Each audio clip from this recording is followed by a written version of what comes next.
जब ही मशहूर, हो जब ही मशहूर, छतिया पर मंडल जी लिखवाइले,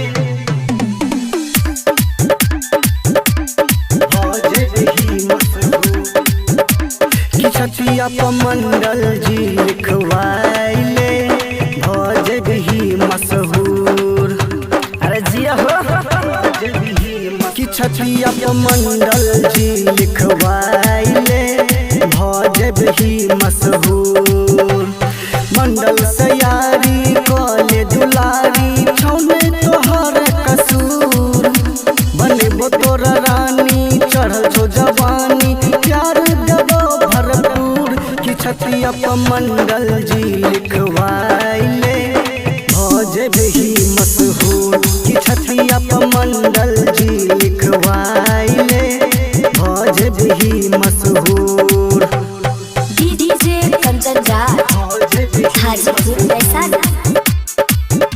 recording by Rajbrahm films Supaul.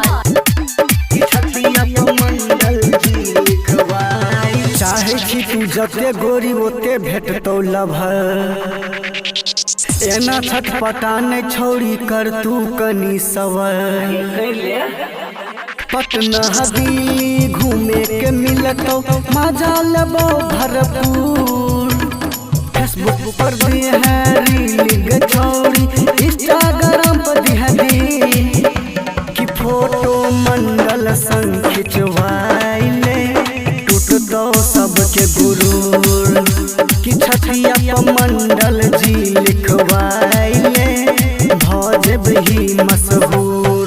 DJ Kanchan Raj Hajipur Vaishali.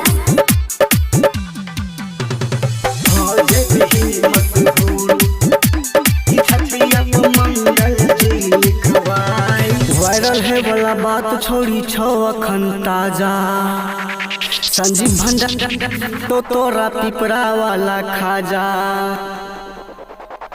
Rupesh राजा कहे छो रोशन दिल में रहे छो, अशोक छो बड़ी मजबूर। रूप तो हर चमक छो भीतर से गमक छो, छौने